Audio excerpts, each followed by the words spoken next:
I'm 65. I'm choosing to avoid neighbors and relatives. Here's why. Hello, friends. Today I want to share a deeply personal and perhaps controversial decision I've made in this stage of my life. I've chosen to keep my distance from certain neighbors and even some relatives. I know this might sound harsh, but as I've grown older, I've come to realize that not every connection or relationship is worth the emotional energy it demands. Let me explain why. If you enjoyed this video, give it a thumbs up. Don't forget to subscribe and turn on notifications so you never miss an update. 1. Time becomes more precious. At 65, time feels like a treasure you hold tightly. Knowing its value has grown immeasurably with each passing year. There's a clarity that comes with age, a sense of urgency mixed with calm acceptance. You begin to realize that the hours you once gave away so freely to obligations, to meaningless conversations, to people who didn't truly care, are no longer negotiable. Time in this stage of life is no longer just a resource. It is the essence of your existence, and how you spend it determines the peace and fulfillment you feel each day. Looking back, I often wonder how much of my time I let slip away in younger years, driven by a sense of duty or guilt. I remember the endless favors for neighbors who rarely reciprocated, the family gatherings where tension hung heavier than the joy, and the acquaintances who filled the silence but never truly understood me. In those moments, I didn't recognize the price I was paying. But now, at 65, the lessons are clear, and they've changed the way I approach every interaction. Time teaches you that not all relationships are equal. Some add meaning and warmth to your life, while others seem to take without giving. I've learned that saying no is not selfish. It's necessary. Declining an invitation to a gathering where I'll leave feeling drained or stepping away from a conversation filled with negativity is an act of self-preservation. It's not about shutting people out, but about honoring myself enough to choose how I spend these precious moments. What I've come to embrace most is the beauty of slowing down and savoring the little things. A quiet morning with my coffee, the way sunlight dances on the leaves in my garden, or even just sitting with my thoughts. These moments are no longer fleeting. They are the fabric of my days. Time feels richer when it's spent intentionally, and I've found that I'm more at peace with myself and the world when I let go of the constant pull to do more or be more for others. There's also a deep sense of gratitude that fills my heart when I reflect on the time I still have. I'm not in a race anymore. I'm in a journey of appreciation. Each day is an opportunity to find joy, to love myself and those who truly matter, and to let go of the distractions that once consumed me. My time is my own now, and I protect it fiercely, not out of fear, but out of a deep understanding that it is the most precious gift I have left to give. This clarity didn't come all at once. It was shaped by years of experiences, by mistakes I made in trusting too easily or spreading myself too thin. It was shaped by losses that reminded me just how fragile life is, and by moments of solitude where I learned to enjoy my own company. Time has become a teacher, and with its lessons, I've found freedom. Not to fill my days with busyness, but to spend them in ways that bring me genuine peace and happiness. So, yes, time has become more precious to me than ever before. And in honoring it, I've found that I am also honoring myself. That's a lesson I wish I'd learned earlier, but perhaps it's one that only truly comes when you're ready to embrace it. At 65, I am ready, and it feels like a gift. 2. Boundaries are essential. As I've grown older, I've come to understand that boundaries are not just guidelines. They are lifelines. They protect our peace, define our relationships, and, most importantly, honor the person we've worked so hard to become. At 65, I no longer feel the need to explain or defend the boundaries I set. They exist because I've earned the right to live my life on my terms, shaped by years of experience, heartbreak, and hard-won wisdom. When I was younger, I thought being available to everyone was a sign of kindness. I believed that giving my time, energy, and emotional space to anyone who asked was the right thing to do. But that constant availability came at a cost. I didn't see it then, but every time I said yes to something that drained me, I was saying no to myself. Over time, that imbalance leaves you weary, disconnected from your own needs, and yearning for a sense of control over your life. Boundaries became my answer. They didn't appear overnight. It took years of self reflection, mistakes, and courage to implement them. At first, setting boundaries felt selfish, almost cruel. How could I say no to a relative who needed help or a neighbor who wanted to chat endlessly about their problems? But I began to realize that saying no wasn't an act of rejection, it was an act of self respect. I wasn't closing doors, I was opening space for the things that truly mattered to me. I've learned that boundaries are not about pushing people away, but about inviting the right ones closer. They help you define what you will and won't tolerate, not out of anger, but out of love for yourself. For me, that has meant politely stepping back from people who thrive on gossip or negativity. It's meant limiting time with relatives who only bring drama into family gatherings. It's meant choosing to engage with neighbors who respect my space rather than those who treat my time as an open invitation. These choices haven't always been easy. Some people don't understand boundaries, and others may resent them. But at 65, I've come to realize that I'm not responsible for how others feel about my choices. My responsibility is to myself, to ensure that my days are filled with peace and joy rather than stress and conflict. I no longer feel guilty about protecting my time and energy. Instead, I feel empowered. Setting boundaries has also taught me how to communicate more clearly. I've learned to say no without apology, to express my needs without hesitation, and to step away from situations that no longer serve me. These are skills I wish I developed earlier in life, but I take comfort in knowing that it's never too late to learn. Each boundary I set reinforces my belief that I deserve respect from others and from myself. The most beautiful part of establishing boundaries is the freedom it brings. I now have room in my life for what truly matters, whether it's spending quiet afternoons with a good book, enjoying time with loved ones who uplift me, or simply sitting in my garden, savoring the stillness. My days are no longer dictated by obligations to others, they are guided by my own sense of purpose and joy. At this stage of life, I realize how precious every moment is, and boundaries ensure that I spend those moments wisely. They are not walls meant to isolate me, but rather gates that I control, deciding who and what enters my life. With each decision to uphold a boundary, I am reminded that I am worthy of peace, happiness, and fulfillment. Boundaries are essential because they remind us that we have the power to shape our own lives. They give us the strength to choose what aligns with our values and the courage to let go of what doesn't. At 65, I no longer see boundaries as something to be feared or avoided. I see them as one of the greatest gifts I can give myself, a gift of peace, clarity, and the freedom to live authentically. 3. The truth about neighbors. At 65, I've come to realize that living near someone doesn't necessarily mean living with them. Neighbors are a peculiar part of life.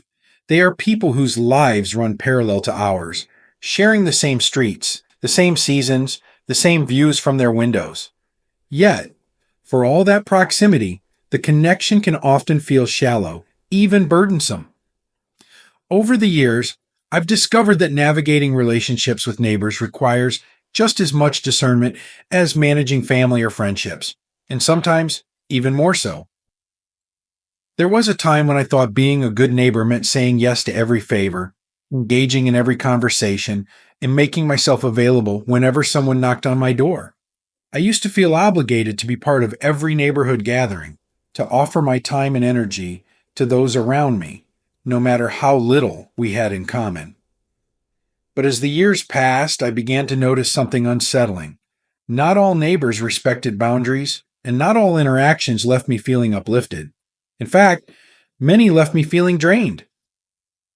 Some neighbors thrive on gossip, turning every small event into a spectacle of speculation and judgment. Others feel entitled to your time and attention, dropping by unannounced or expecting you to prioritize their needs over your own. And then there are those who bring an air of negativity to every encounter, complaining endlessly or stirring up drama where none is needed. At 65, I simply don't have the energy or the desire to be pulled into those dynamics anymore. What I've come to understand is that being neighborly doesn't mean sacrificing your peace. It's about striking a balance between kindness and self-respect. I've learned to smile and say hello when I cross paths with someone, but also to gently excuse myself if the conversation begins to veer into territory that doesn't serve me. I've mastered the art of polite distance, acknowledging the presence of others without feeling the need to invite them into every corner of my life. One of the most liberating realizations I've had is that I'm under no obligation to explain my choices. If I prefer to spend my evenings quietly at home rather than joining a neighborhood event, that's my prerogative. If I choose not to answer the door when someone shows up unexpectedly, I'm protecting my space, not being rude. At this stage of life, my home is my sanctuary, and I guard it fiercely. It's where I find peace, recharge my spirit, and create the moments of joy that sustain me. That doesn't mean I dislike all my neighbors or have shut myself off from the world. Quite the opposite. I still enjoy meaningful exchanges with those who respect my boundaries and share my values. I've found that genuine connections with a select few neighbors, those who are kind, understanding, and respectful, can be a source of warmth and comfort. But those connections are rare and should be cherished, not forced. I've also come to appreciate the power of solitude. There's something profoundly peaceful about sitting on my porch in the early morning, watching the world wake up without feeling the need to engage with anyone else. I find joy in the quiet moments, watering my garden, taking a walk around the block, or simply listening to the sounds of the neighborhood without participating in its chatter. These moments remind me that I don't need constant interaction to feel connected to the world around me. The truth about neighbors is that they're just like any other people in our lives. Some will bring joy and positivity, while others will test our patience or encroach on our boundaries. The key is to approach these relationships with intention and clarity. At 65, I no longer feel the need to conform to anyone's expectations of what a good neighbor should be. Instead, I focus on being true to myself and creating a life that feels peaceful and fulfilling. The wisdom of age has taught me that it's not selfish to prioritize my own well-being. It's not unkind to step back from relationships that don't serve me. And it's not rude to protect the sacred space that is my home. These are acts of self-respect born from a lifetime of learning what truly matters. And at this stage of life, what matters most is living each day with intention, joy, and a deep sense of peace. That, I've found, is the real truth about neighbors. 4. Family isn't always easy. As I've aged, one of the hardest truths I've had to accept is that family, while often a source of love and support, can also be one of the greatest challenges in life.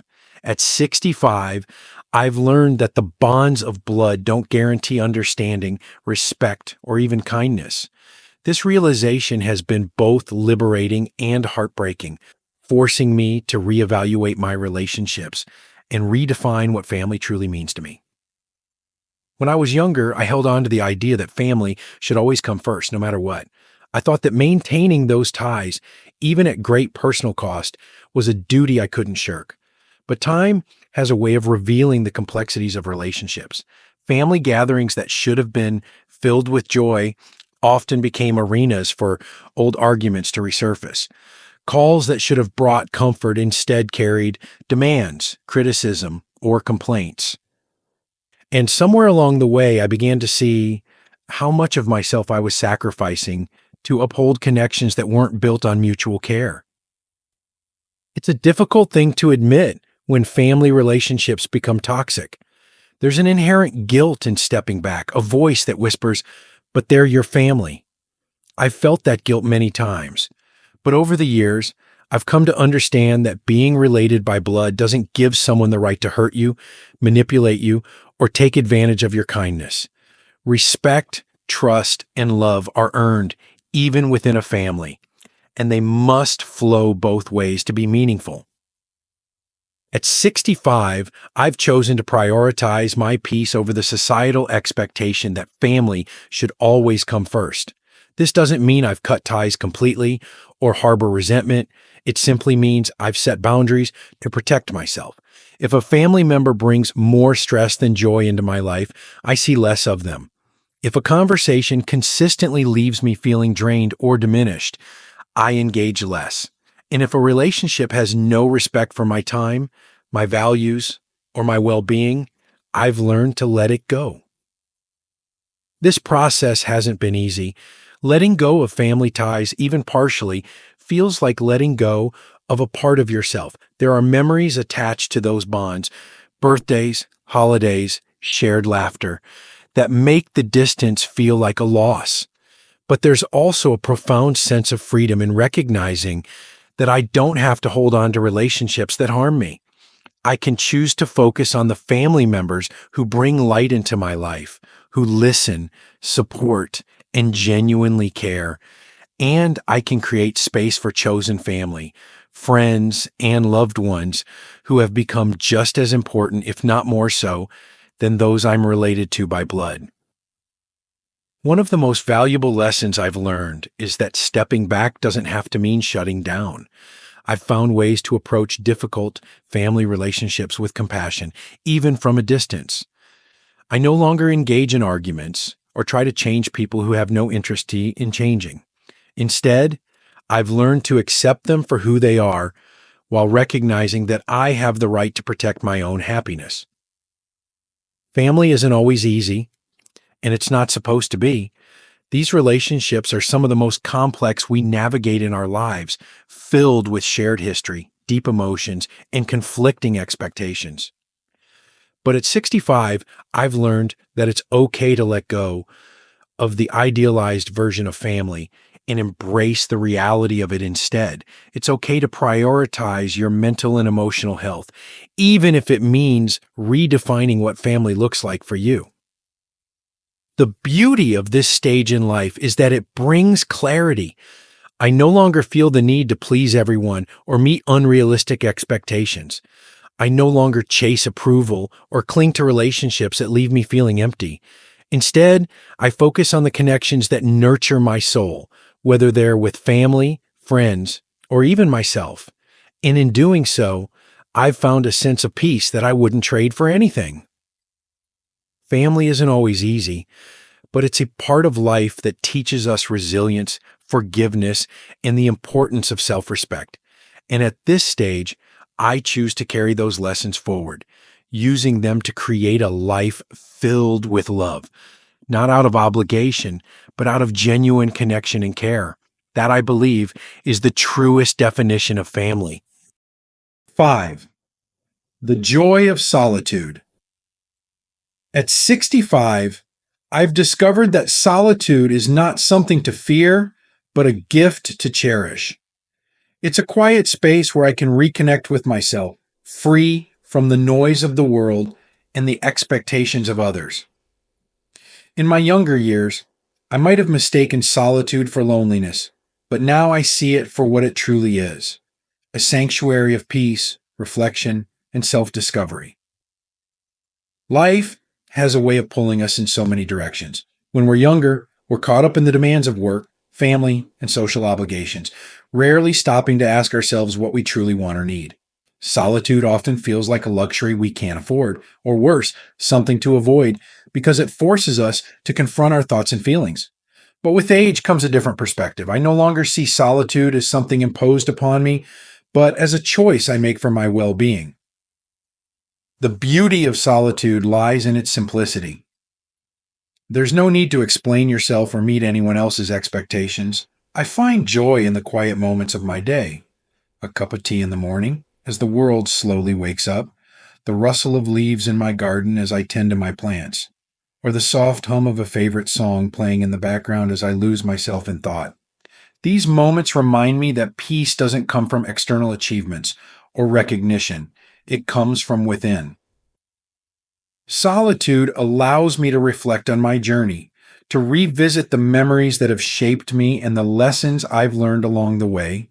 It's a time to take stock of the life I've built, to appreciate the joys and acknowledge the struggles that have made me who I am. In these moments of reflection, I find gratitude, not just for the good times, but for the resilience I've gained through the challenges. There's a quiet strength in looking back and realizing how far you've come. Spending time alone has also taught me the value of being present. When I'm in the company of others, my mind often races with thoughts about what to say or how to respond. But in solitude, there's no need for pretense. I can simply be. I notice the small details I used to overlook. The way the sunlight filters through the trees, the sound of a distant bird call, or the comforting rhythm of my own breath.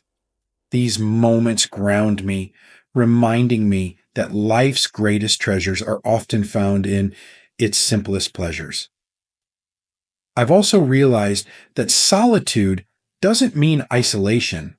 It's not about cutting myself off from the world, but about creating space for myself within it. By embracing solitude, I've become more intentional about the connections I do maintain. I'm more present and attentive when I'm with loved ones because I've taken the time to recharge and center myself. Solitude has given me the clarity to see which relationships truly matter and the strength to let go of those that don't. There's a quiet confidence that comes with embracing solitude. It's the knowledge that I am enough, that I don't need constant validation or companionship to feel complete. This realization has been one of the most liberating parts of growing older. I no longer feel the pressure to fill every moment with activity or every silence with conversation. Instead, I find contentment in the stillness, knowing that it's in these moments I come closest to understanding myself. Solitude is a teacher, and its lessons are profound. It has shown me the importance of slowing down, of listening to my own thoughts, and of honoring my needs. It has taught me that it's okay to step back from the world, not out of bitterness or withdrawal, but out of a deep respect for my own well-being. At 65, I've come to see solitude not as an absence, but as a presence, a chance to be fully with myself and to nurture the parts of me that often go unnoticed. The joy of solitude is something I wish I had embraced earlier in life, but perhaps it's a gift best understood with age. It's in these quiet moments that I find my truest self, unencumbered by the roles I've played or the expectations placed upon me. And in that self, I find a peace that no amount of social interaction could ever bring. So, I welcome solitude with open arms, knowing that it's not a retreat from life but a deeper dive into it. It's where I find clarity, strength, and joy. A joy that's not fleeting or dependent on others, but rooted in the steady, unshakable foundation of my own soul. And that, to me, is one of the greatest gifts of this stage of life. 6. Selective relationships are healthier. At this stage in life, I've come to embrace the power of choice when it comes to relationships. I no longer feel the need to hold on to connections out of obligation or nostalgia. Instead, I focus on the quality of the relationships I maintain, knowing that meaningful bonds are far more valuable than the number of people in my social circle.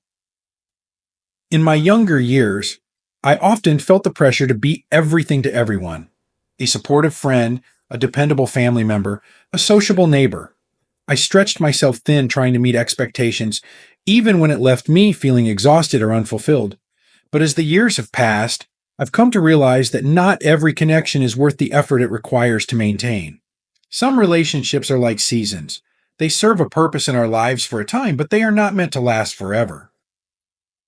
Being selective about who I spend my time with doesn't mean I've become bitter or antisocial. It means I've learned to value my energy and my peace. I seek out relationships that are mutual, where both parties give and receive in equal measure. I look for connections that bring joy, encouragement, and understanding, rather than those that leave me feeling drained or burdened.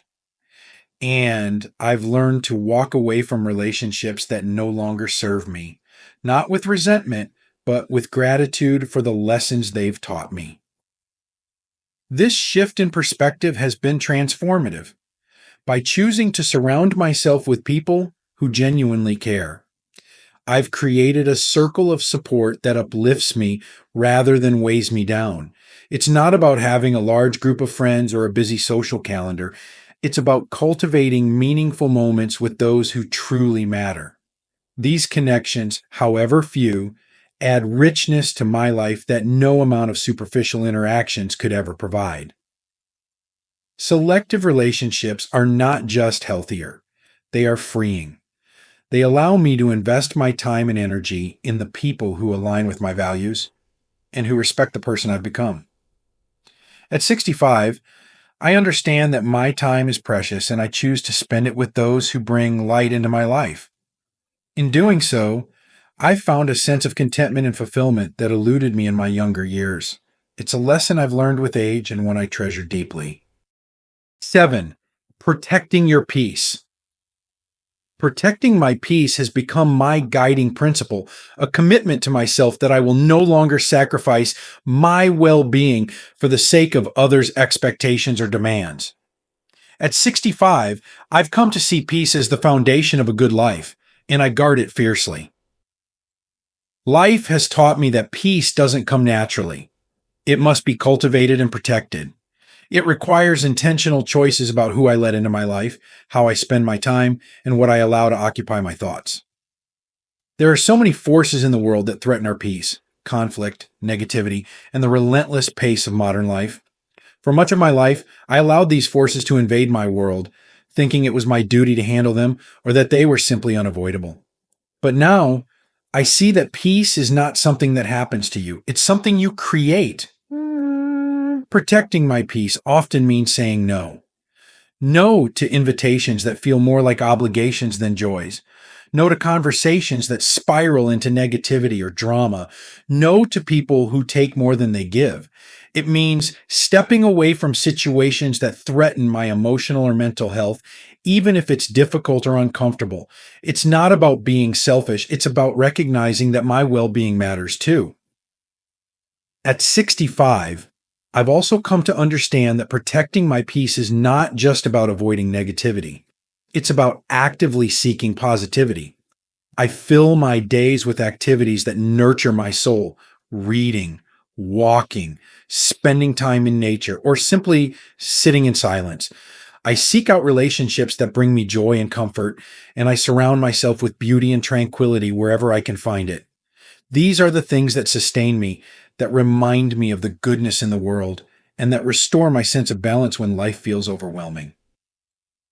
Protecting my peace has also helped me approach challenges with greater clarity.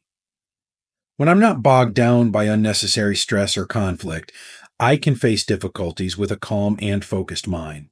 I've learned that peace doesn't mean the absence of problems. It means having the strength and perspective to handle them without losing yourself in the process. This commitment to peace has transformed my life. It has given me the freedom to live authentically, to honor my own needs and desires, and to create a life that feels truly my own. At 65, I no longer chase after the approval of others or the distractions of the world. Instead, I protect my peace with everything I have, knowing that it is the greatest gift I can give myself. And in doing so, I've found a deep, abiding sense of contentment that I wouldn't trade for anything. A final thought. Choosing to avoid certain neighbors and relatives isn't about bitterness or anger. It's about self-respect and recognizing what you need to live a happy, peaceful life. At 65, I've learned that happiness often comes from simplicity, fewer conflicts, fewer obligations, and more time spent doing what you love with the people who truly matter. So if you find yourself feeling the same way, if you're choosing solitude or being selective about your relationships, know that you're not alone. It's not selfish, it's self-care. And at this stage of life, self-care is one of the greatest gifts we can give ourselves. Take care, friends. Remember, it's never too late to put yourself first. These lessons are meant to inspire you to live fully and authentically. Now, I'd love to hear from you. Take a moment to reflect and share one thing you've learned and plan to apply in your own life. Let's support each other on this journey toward embracing these truths. If you enjoyed this video, please leave a comment with 1. If not, feel free to comment with 0. Your feedback means a lot to us. Don't forget to like, share, and subscribe to our YouTube channel for more content like this. Thank you for watching, and here's to living life on your own terms.